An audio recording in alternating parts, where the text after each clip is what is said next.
नमस्कार दोस्तों, स्वागत है आप सभी का आपके अपने चैनल एयरफोर्स एग्ज़ाम पेपर में।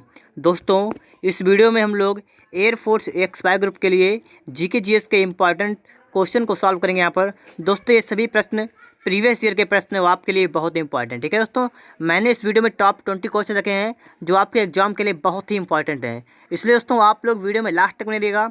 और दोस्तों अगर आप एयरफोर्स बायो ग्रुप की तैयारी अच्छी तरीके से करना चाहते हैं तो दोस्तों आप लोग चैनल की प्लेलिस्ट में जाइएगा और वहाँ से आकर दोस्तों आप लोग एयरफोर्स बायो ग्रुप के लिए जितने भी मॉक टेस्ट हैं सभी को सॉल्व करेगा, जिससे कि दोस्तों आपकी तैयारी बहुत ही अच्छी तरीके से हो जाएगी। और दोस्तों अगर आप इस चैनल पर नए हैं तो चैनल को सब्सक्राइब भी करें और बेल आइकन को भी प्रेस कर लें।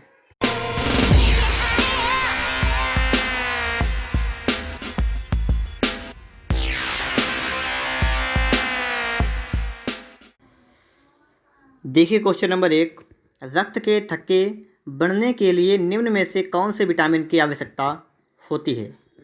दोस्तों यहाँ पर आपको 4 ऑप्शन दिख रहे हैं, विटामिन के, डी, बी और सी।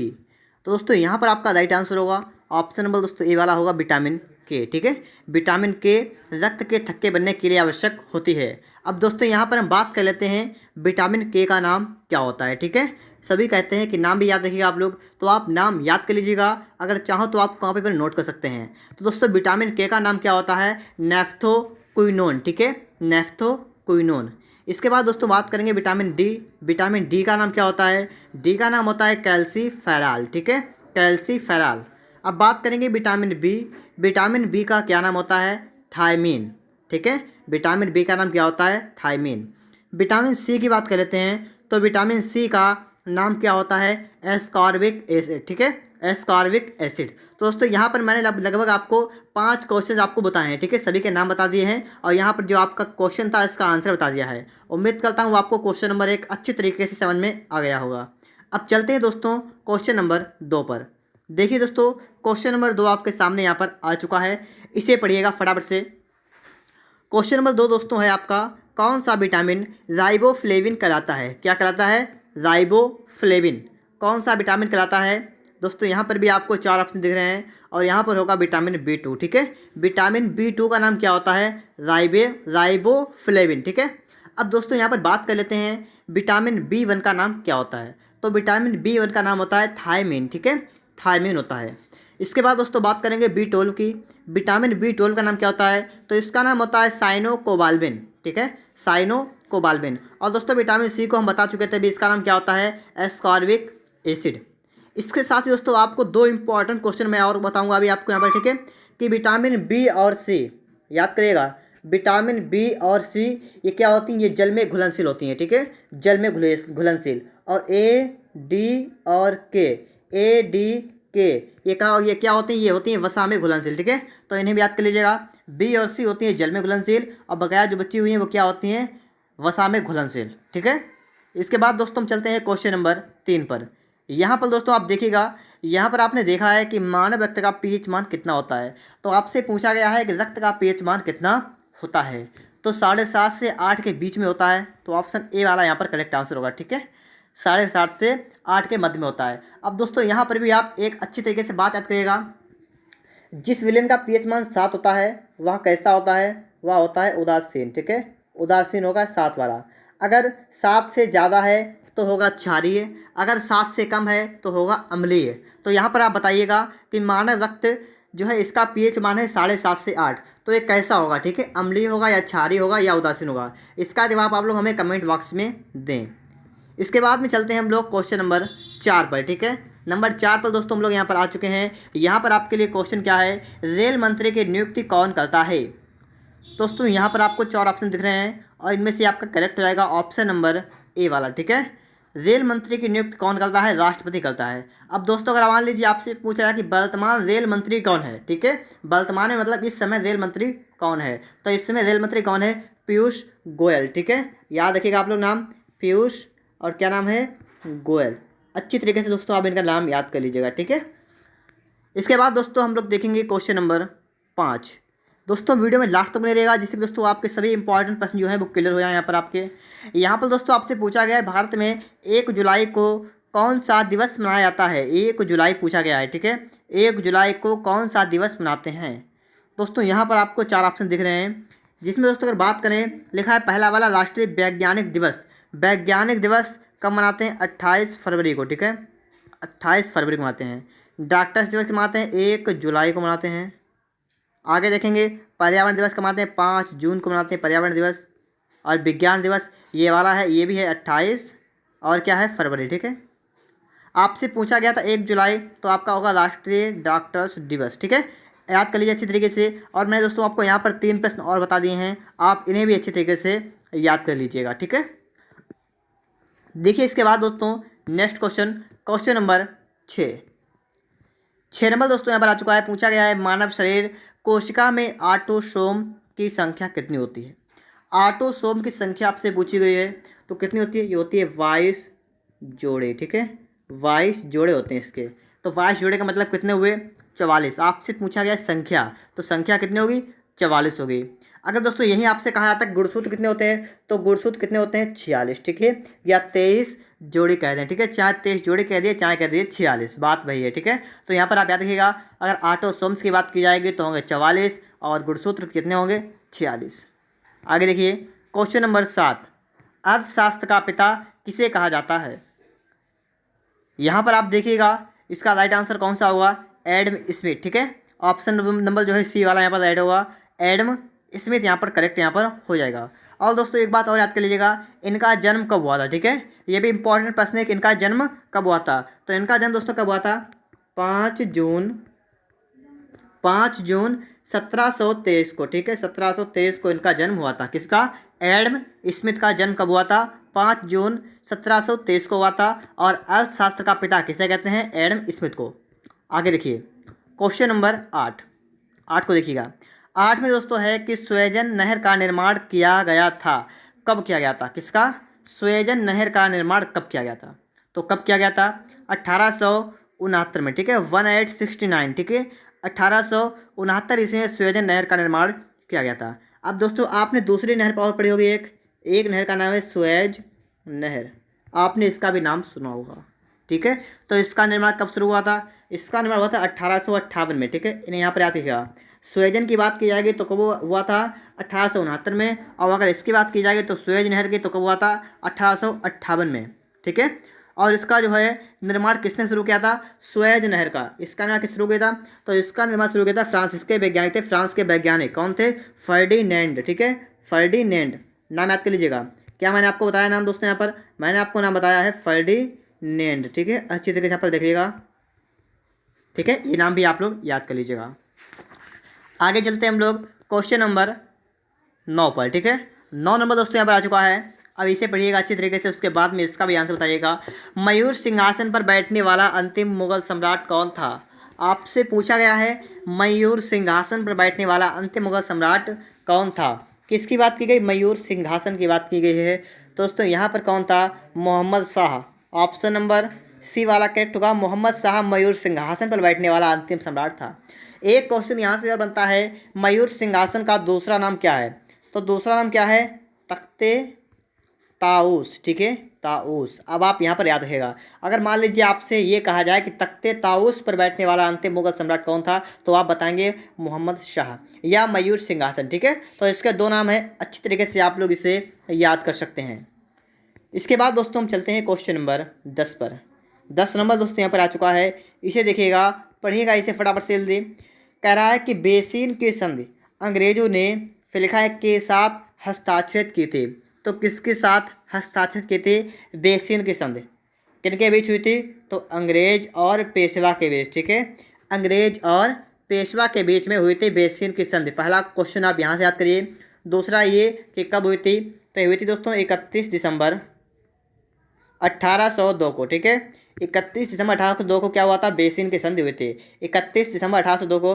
किनके बीच में? अंग्रेजों और पेशवाओं के बीच में हुई थी। आगे देखिए अगला प्रश्न है कंप्यूटर संबंधित। कंप्यूटरों में अनुप्रयोग के लिए माइक्रो प्रोसेसर बनाने में किस तत्व का उपयोग होता है? किसके लिए माइक्रो प्रोसेसर बनाने में किस तत्व का उपयोग होता है? माइक्रो प्रोसेसर की बात की गई है, तो इसके लिए किसका उपयोग होता है? सिलिकॉन का, ठीक है, सिलिकॉन का होता है। याद कर लीजिए दोस्तों, यहाँ पर सिलिकॉन का उपयोग किसके लिए होता है? कंप्यूटर के अनुप्रयोग के लिए माइक्रो प्रोसेसर बनाने में होता है। ठीक है। अगर दोस्तों अगर आपको वीडियो अच्छा लग रहा है तो वीडियो को लाइक कर दीजिएगा।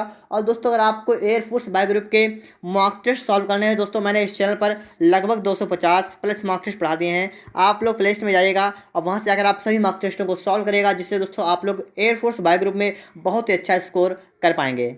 और दोस्तों यहाँ पर जितने प्रश्न हैं वो सभी आपके लिए बहुत ही इंपॉर्टेंट है। ठीक है, इसलिए दोस्तों आप लोग वीडियो में लास्ट तक बने रहिएगा।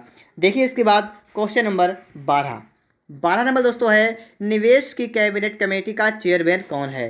अब दोस्तों यहाँ पर देखिए क्या कहा गया, निवेश की कैबिनेट कमेटी का चेयरमैन पूछा गया आपसे कौन है। ठीक है, क्या पूछा गया है, निवेश की कैबिनेट कमेटी का चेयरमैन कौन है। तो कौन है, प्रधानमंत्री। ठीक है, याद कर लीजिएगा, प्रधानमंत्री है। आगे देखिए क्वेश्चन नंबर 13, कौन सा एक मौलिक अधिकार नहीं है। आपसे पूछा गया है कौन सा एक मौलिक अधिकार नहीं है। तो कौन सा नहीं है, संपत्ति का अधिकार। ठीक है, संपत्ति का अधिकार एक मौलिक अधिकार नहीं है। और दोस्तों अगर आपसे पूछा जाए कि संपत्ति का अधिकार किस संशोधन में हटाया गया था, तो कौन सा संशोधन था, 44 में। ठीक है, याद कर लीजिए, 44वें संविधान संशोधन में इसे हटा दिया गया। ये 44वां संविधान संशोधन कब हुआ था, आपसे ये पूछ सकता है कि 44वां संविधान संशोधन कब हुआ था। तो ये कब हुआ था, 1978 में हुआ था। तो यहाँ पर आपके 3 क्वेश्चन बन रहे हैं। पहला कौन सा है कि मौलिक अधिकार कौन सा नहीं है, तो संपत्ति का अधिकार मौलिक अधिकार नहीं है। दूसरा ये पूछेगा कि इसे कब हटाया गया था, तो 44वें संशोधन में इसे हटाया गया था। और 44वां संशोधन कब हुआ था, 1978 में हुआ था। इतना आपका कंप्लीट हो गया होगा।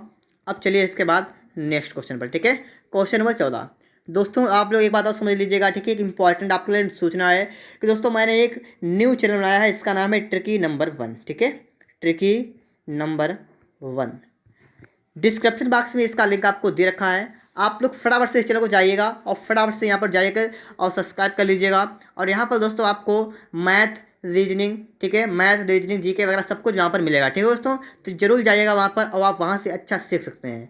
वहाँ पर दोस्तों RS अग्रवाल की किताब वहाँ पर रेगुलर चल रही है, आप उससे मैथ आसानी से सीख सकते हैं वहाँ पर। ठीक है, अब यहाँ पर देखेंगे हम लोग, कह रहा है क्रांतिकारी युगांतर पार्टी का नेता कौन है। इंपॉर्टेंट क्वेश्चन दोस्तों आपके लिए ये भी है। ठीक है, जितने भी इंपॉर्टेंट क्वेश्चन है वो दोस्तों मैंने इस वीडियो में रखे हैं। तो यहाँ पर आपके लिए एक इंपॉर्टेंट क्वेश्चन ये भी है कि क्रांतिकारी युगांतर पार्टी का नेता कौन है।